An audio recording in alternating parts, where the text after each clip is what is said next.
আমার বন্ধুরা, আল্লাহ আমাদেরকে তৌফিক দেন, হিম্মত দেন। তো এই বদনজরি কুদৃষ্টি আমার বন্ধুরা, এই মোরাকাবা করা হযরত আল্লাহ রাহমাতুল্লাহ একটা আজীব মোরাকাবা করাচির খানকাতে একবার বলছিলেন। একটা মোরাকাবা বলছিলেন, মনে করো যে 1000 বুড়ি মহিলা, বুড়ি যাদের বয়স মনে করো 110 বছর, অথবা আর একটু কমই ধরলাম 85 বছর, তাই না? বুড়ি, গাল ভিতরে ঢুকে গেছে, দাঁত মুখে একটাও নাই, একটা মুখে দাঁত নাই।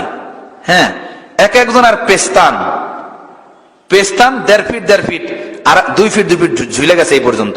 পেস্তান বোঝেন? বুক 2 ফিট ঝুলে গেছে। কোমর ঝুঁকে গেছে ভাবে, কোমর ঝুঁককে মিসলে কমানি হুই, কুই নানি হওয়া কুই নানি হুই, কুই নানা হওয়া কুই নানি হুই। কোমর ঝুঁককে মিসলে কমানি হুই, কুই নানা হওয়া কুই নানি হুই। আরে যাদের উপরে জান দাও, কয়েকদিন পরই নানি হয়ে যাবে, নানি আম্মা, খালাম্মা হয়ে যাবে, নানি আম্মা হয়ে যাবে, দাদি আম্মা হয়ে যাবে। তো এই মোরাকাবা করো যে 1000 মহিলারা, এরা এক একজনের বয়স 85 বছর, মুখে কারো দাঁত নাই, গাল ভিতরে ঢুকে গেছে, সবার চোখের ভিতরে 11 নম্বরের চশমা লাগানো।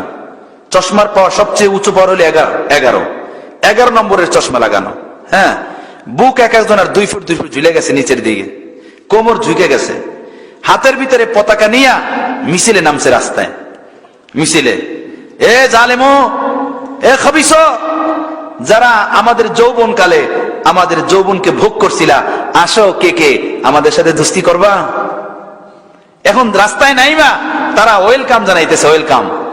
হাতে এক একজন আর পতাকা, চোখে 11 নম্বরের চশমা, বুক এভাবে ঝুলে গেছে, কোমর ঝুঁকে গেছে, দাঁত মুখে একটাও নাই, গাল ভিতরে ঢুকে গেছে। এখন রাস্তায় নাইবে ওয়েলকাম করতেছে আর এলান করতেছে, এ জালেমো খবিস, যারা যৌবনকালে আমাদের যৌবন ভোগ করছো, এখন আমরা বুড়ি হয়ে গেছি, রিটায়ার্ড হয়ে গেছি, এখন আমাদের সাথে প্রেম প্রীতি কে কে করবা, আও আমরা তোমাদেরকে পতাকা দিয়ে বরণ করব। কেউ যাবে? কেউ যাবে? হ্যাঁ, এখন কেন যাবে না? এখন কেন সেদিকে চোখ ওঠে না? তখন তাদেরকে দেখা মুখের ভিতরে এভাবে হাত দিয়া চোখের ভিতরে রাস্তা ত্যাগ করে অন্য রাস্তা দিয়ে যাবে, তাই না? অন্য রাস্তা দিয়ে দিন ভাই, খতরনাক মামলা। হ্যাঁ, তো যার উপরে জীবন যৌবন তুমি ফেদা করতেছো, অচিরি এমন হনেওয়ালা, অচিরি।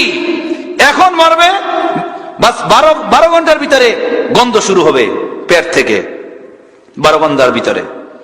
হযরত আল্লাহ রাহমাতুল্লাহ বলছেন, লাশকে জড়াইয়ে ধরে রাখছে, হায় ওর ভিতরে কি মজা, তুমিও লাশ জড়াই ধরে রাখছো একটা লাশ রে, এখন না হয় কালকে হবে, এখন না হয় কালকে হবে, এটার জড়াই ধরে রাখছে। আরে মাওলারে ধরো, মাওলারে, যিনি চিরঞ্জীব, হাইয়ুন কাইয়ুম লা ইয়ামুত। হ্যাঁ, ওই মাওলারে ধরো। যারা মাওলারে ধরে তাদের জীবন যৌবনের উপরে তাদের বাহার প্রবাহিত হইতে থাকে, বাহার কদমে কদমে আল্লাহ পাক অগণিত বাহার তাদেরকে বিছাইয়া দেন। আমার বন্ধুরা, হায় কিসের জন্য মরলাম, কিসের জন্য জিন্দেগি ফেদা করতেছি আমরা? আল্লাহ আমাদেরকে খাঁটি মনে তওবা করার তৌফিক দেয়। বন্ধু, কিসের জন্য জীবনটা শেষ করে দিলাম? মাওলারে ছাইরা এই লাইলাদের পিছনে, এই গুমুত পেশাব পায়খানার পিছনে আমরা আমাদের জীবনকে তাবাহ করে দিলাম। এই বাড়িঘর যেখানেই পড়ে থাকবে, এর জন্য আমাদের জীবনকে উৎসর্গ করে দিলাম। আমার বন্ধুরা, আমার বুজুর্গদের তোফায়েলে, আমার বড়দের বরকতে আল্লাহ আমাকেও বোঝার তৌফিক দেন, আপনাদেরকেও তৌফিক দেন। বন্ধু, এই যৌবন আর আসবে না, এই জীবন আর পাবো না, এই জিন্দেগি আর আসবে না। একবারই আল্লাহ দিচ্ছেন আল্লাহ রাজি খুশি করার জন্য। আল্লাহ যেন তৌফিক দেন জীবন থাকতে, হিম্মত থাকতে, আমরা সব বিলীন করে দিতে পারি আল্লাহর জন্য।